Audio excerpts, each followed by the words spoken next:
بسم اللہ الرحمن الرحیم یا ایھا الذین آمنوا لا تتخذوا اليہود والنصارى اولیاء، اہل ایمان یہود اور نصارہ کو اپنے حمایتی اور پشت پناہ نہ بناؤ.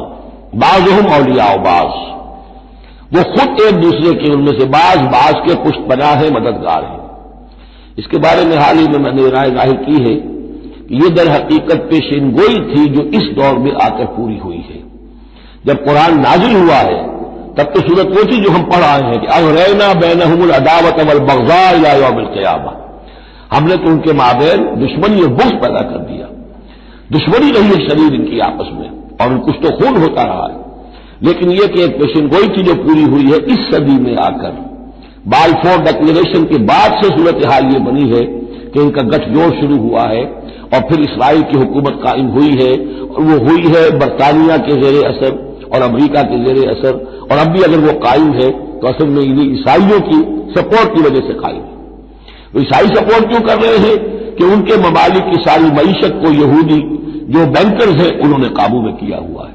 تو اب ان کا گٹھ جوڑ جو ہے وہ اس درجے ہو چکا ہے، آپس میں گھس گئے ہیں کہ ان کی مالیات ساری عیسائی ممالک کی مالیات پر قبضہ ہے یہودیوں کا، لہذا ان کی ساری سپورٹ جو ہے ملٹری سپورٹ وہ یہودیوں کو حاصل ہو رہی ہے. یا ایھا الذین آمنوا لا تتخذوا اليہود والنصارى اولیاء، مت بناؤ یہودیوں اور عیسائیوں کو اپنے حمایتی اور پشت پناہ. بعضهم اولیاء بعض، وہ ایک دوسرے کے مددگار ہیں.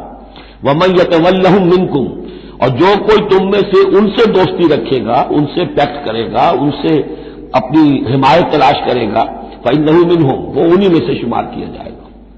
پھر ہم اسے مسلمان نہیں سمجھیں گے، ہماری نگاہوں میں پھر وہ یہودی اور نصرانی ہے.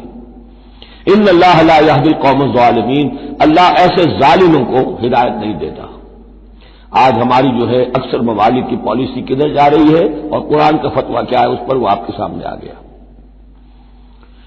فَتَرَى الَّذِينَ فِي قُلُوبِهِم مَرَضٌ، تو تم دیکھو گے ان لوگوں کو جن کے دلوں میں روگ ہے، یُسَارِعُونَ فِيهِمْ، انہی کے اندر گھسنے کی کوشش کرتے رہتے ہیں. لے جاؤ کشمیر کا مسئلہ، پھر بھاگو UN کی طرف، پھر جاؤ فلاں اور پھر فلاں اداروں میں وہیں سے معاملات طے کرواؤ. گویا کہ ساری ہماری بھاگ دوڑ تگ و دو جو ہے پھر یہی ہے کہ انہی کے اندر. تَرَى الَّذِينَ فِي قُلُوبِهِم مَرَضٌ، کیوں؟ اس لیے کہ دلوں میں روگ ہے، نفاق ہے. ایمان ہو، اللہ پر اعتماد ہو، اللہ پر یقین ہو، اللہ سے خلوص اور اخلاص ہو تو یقین ہوگا اللہ مدد کرے گا ہماری. ان تنصروا اللہ ینصرکم، پھر آپ لڑ جائیں گے، بھڑ جائیں گے. جب وہ روگ ہے، اللہ پر اعتماد نہیں، خود اللہ کے ساتھ مخلص نہیں، توقع نہیں کہ اللہ مدد کرے گا، تو اب رہ گیا UN اور امریکہ بہادر. فَتَرَى الَّذِينَ فِي قُلُوبِهِم مَرَضٌ يُسَارِعُونَ فِيهِمْ، وہ تو انہی کے اندر گھستے رہتے ہیں، کوشش کرتے رہتے ہیں. یقولون نخشى ان تصیبنا دائرہ، اب وہ کہتے یہ ہیں کہ ہمیں اندیشہ ہے کہ کوئی گردش زمانہ جو ہے اس کی ہم پر جو ہے کوئی مصیبت نہ آ جائے، ہم اس کے لیے ان کا سہارا لیتے ہیں. فَعَسَى اللَّهُ أَن يَأْتِيَ بِالْفَتْحِ وَأَمْرٍ مِّنْ عِندِهِ، ہو سکتا ہے کہ اللہ تعالیٰ جلد ہی فتح لے آئے یا اپنے پاس سے کوئی اور ایسا فیصلہ ظاہر فرما دے. فَيُصْبِحُوا عَلَىٰ مَا أَصَرُّوا فِي أَنفُسِهِمْ نَادِمِينَ، کہ پھر جو کچھ وہ اپنے جیوں میں چھپائے ہوئے ہیں اس پر انہیں نادم ہونا پڑے.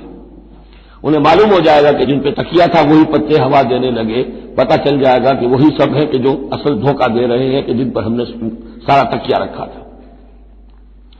وَيَقُولُ الَّذِينَ آمَنُوا هَؤُلَاءِ الَّذِينَ أَقْسَمُوا بِاللَّهِ جَهْدَ أَيْمَانِهِمْ، اور اس وقت پھر اہل ایمان کہیں گے کہ یہ وہ لوگ ہیں کہ جو قسمیں کھا کھا کر کہا کرتے تھے إِنَّهُمْ لَمَعَكُمْ، کہ وہ تمہارے ساتھ ہیں. حَبِطَتْ أَعْمَالُهُمْ فَأَصْبَحُوا خَاسِرِينَ، ان کے تمام اعمال حق و حقارت ہو جائیں گے اور وہ خسارے والے بن کر رہ جائیں گے. اب آ رہی ہیں وہ 3 آیتیں جو میں نے عرض کیا ہے کہ یہ 3 آیتیں اہل ایمان کے لیے، وہ اہل ایمان کے جو جد و جہد میں مبتلا ہو گئے. اللہ تعالی ہمیں بھی توفیق دے سب کو کہ کمر کسنے کے اللہ کے دین کو غالب کرنا ہے، اللہ کی شریعت کو نافذ کرنا ہے. ہمیں ظالم اور فاسق اور کافر کے حد سے نکلنا ہے، ہم پر اس کا فتویٰ نہ لگے اللہ کا، اس کے لیے جو ہے محنت کرنی ہے. اب محنت کرتے ہوئے ظاہر بات ہے کہ پھر بعض مراحل ایسے بھی آ جاتے ہیں کہ مشکلات ہوتی ہیں، مصائب آتے ہیں، تکالیف آتی ہیں.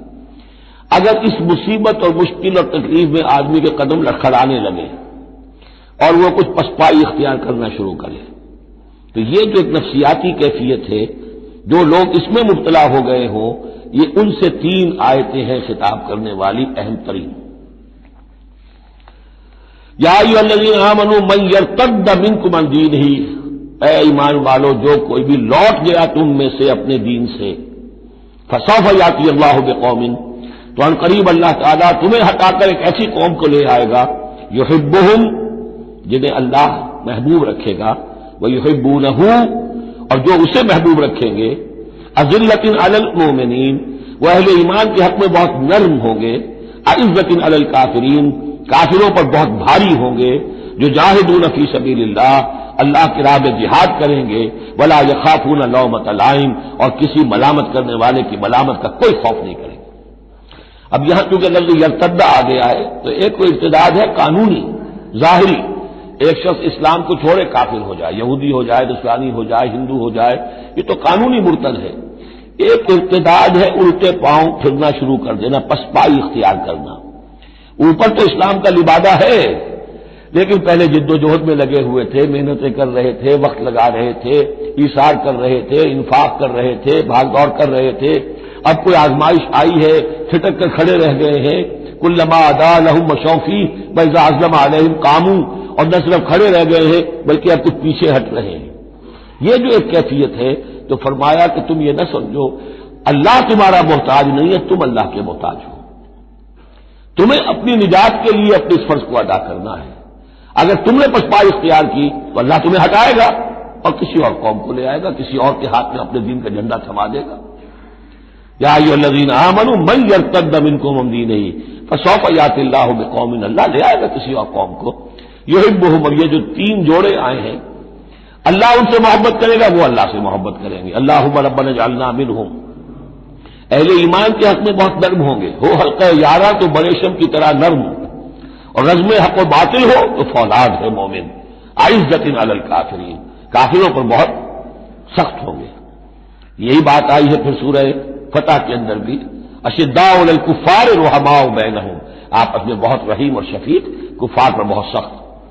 تیسرا جوڑا یجاہدون فی سبیل اللہ، اللہ کی راہ میں جہاد کریں گے، ولا یخافون لومۃ لائم، ان کے رشتہ دار، ان کے دوست کہیں گے کیا ہو گیا، دماغ خراب ہو گیا تمہارا، تم فینیٹک ہو گئے ہو، تمہیں اولاد کا خیال نہیں، تمہیں اپنی مستقبل کی فکر نہیں، ان کی پرواہ نہیں کریں گے.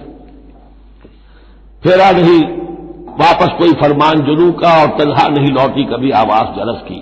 خیریت جاں راحت تن صحت داماں، سب بھول گئی مصلحتیں اہل ہوس کی. اس راہ میں جو سب پہ گزرتی ہے تو گزری، تنہا پس زندہ کبھی رسوا سر بازار. کڑکے ہیں بہت شیخ سرے گوشے ممبر، اور برسے ہیں اور گرجے ہیں بہت اہل حکم برسرے دربار. چھوڑا نہیں غیروں نے کوئی ناوی کے دشنام، چھوٹی نہیں اپنوں سے کوئی طرز ملامت، اپنوں سے کوئی طرز ملامت. چھوڑا نہیں غیروں نے کوئی ناوی کے دشنام، چھوٹی نہیں اپنوں سے کوئی طرز ملامت. اس عشق نہ اس عشق پہ نادم ہے مگر دل، ہر داغ ہے اس دل میں بجز داغ ندامت. ذالک فضل اللہ یؤتیہ من یشاء، یہ کردار ہے. یہ جوڑے جو ہیں 3 2 لفظوں کے جوڑے، 2 ترکیبیں ہیں، ان کو اچھی طرح ذہن نشین کریں، دعا مانگیں اللہ سے، اللہ ہمیں اس کردار کو عملاً اختیار کرنے کی توفیق دے. ذالک فضل اللہ یؤتیہ من یشاء، یہ اللہ کا فضل ہے، وہ دیتا ہے جس کو چاہتا ہے. واللہ واسع علیم، اللہ بہت وسعت رکھنے والا ہے، یعنی اللہ کے فضل کے خزانوں میں کمی نہیں ہے. اگر تم اپنے بھائیوں کو، دوستوں کو، عزیزوں کو، ساتھیوں کو، رفیقوں کو دیکھتے ہو کہ اللہ کا بڑا فضل ان پر ہوا ہے، کیسے کیسے انہوں نے مرحلے سر کر لیے، کیسی کیسی بازیاں جیت لی ہیں، تو اللہ سے فضل تلاش کرو، اللہ تمہیں بھی ہمت دے گا. اس لیے کہ اس دین کے کام میں اس قسم کا رشک جو ہے وہ پسندیدہ ہے. حضرت عمر کو تھا نا خیال، کیونکہ ایک خاص وقت اس وقت ان کے پاس دولت کافی تھی، جب غزوہ تبوک کے لیے حضور نے کہا ہے کہ انفاق کرو، انہوں نے سوچا کہ آج میں ابو بکر سے بازی لے جاؤں گا. اس لیے کہ آج کل کاروباری لوگوں کے پاس کبھی وہ کیش جو ہے نقد سامان کچھ ہوتا ہے، کبھی نہیں ہوتا، سارا معاملہ کیش پہ گیا ہوا ہے. لیکن یہ کہ اس وقت ان کے پاس تھا تو ان کا کہ آج تو میں بازی لے جاؤں گا. لیکن حضرت ابو بکر جو کچھ تھا وہ سب لے آئے، اور حضرت عمر آدھا لے کر آئے تھے. تو حضرت عمر نے کہا میں نے جان لیا ابو بکر سے آگے کوئی نہیں بڑھ سکتا. تو اس معاملے میں فاستبقوا الخیرات، نیکیوں میں، خیر میں، بھلائی میں ایک دوسرے سے آگے نکلو. انما ولیکم اللہ ورسولہ، تمہارا ولی تو اصل میں اللہ ہے، اس کا رسول ہے. تمہارا دوست، پشت پناہ، حمایتی، رازدار جو ہونے چاہیے اللہ نمبر ایک، رسول نمبر دو، والذین آمنوا اور اہل ایمان۔ کفار سے، یہود سے، نصارہ سے، ہندوؤں سے، کسی اور سے دلی دوستی یہ ایمان کے منافی ہے۔ اگر دین کی غیرت ہوگی، اللہ اور اس کے رسول کی حمیت دل میں ہوگی تو دلی دوستی نہیں ہو سکتی۔ انما ولیکم اللہ ورسولہ والذین آمنوا، الذین، اور یہ اہل ایمان کون سے اہل ایمان؟ میرے اور آپ جیسے اہل ایمان نہیں، وہ اہل ایمان الذین یقیمون الصلاۃ ویؤتون الزکاۃ وہم راکعون، جو نماز قائم رکھتے ہیں، زکات دیتے ہیں جھک کر۔ یہاں راکعون کا مطلب یہ ہے کہ رکوع کرتے ہیں، وہ صحیح نہیں ہے۔ یہ زکات دینا اس لیے کہ ہم پڑھ چکے ہیں سورہ بقرہ میں کہ سب سے بڑھ کر انفاق فی سبیل اللہ کا مستحق کون ہے؟ للفقراء الذین احصروا فی سبیل اللہ، وہ لوگ جو اللہ کے دین میں ہمہ وقت ہمہ لگ گئے ہیں، ان کے پاس اپنی معاش کے لیے وقت نہیں ہے، وہ ہے سب سے بڑھ کر مستحق۔ ظاہر بات ہے وہ فقیر اس معنی میں تو نہیں ہے کہ جھک کر آپ سے مانگیں گے، انہیں تو آپ کو جھک کر دینا ہوگا۔ آپ انہیں دیں اور وہ قبول کر لیں تو آپ ان کا احسان مانیے۔ وَيُؤْتُونَ الزَّكَاةَ وَهُمْ رَاكِعُونَ وَمَن يَتَوَلَّ اللَّهَ وَرَسُولَهُ، اور جو کوئی بھی اللہ اور اس کے رسول کے ساتھ دوستی قائم کر لے گا، وَالَّذِينَ آمَنُوا، اور اپنا حقیقی دلی رشتہ انہی کے ساتھ قائم کرے گا جو اہل ایمان ہیں، فَإِنَّ حِزْبَ اللَّهِ هُمُ الْغَالِبُونَ، یہاں یوں سمجھیے کہ محذوف یہ ہے کہ پھر یہ حزب اللہ بن جائیں گے، اور سن لو کہ حزب اللہ ہی غالب رہنے والے ہیں۔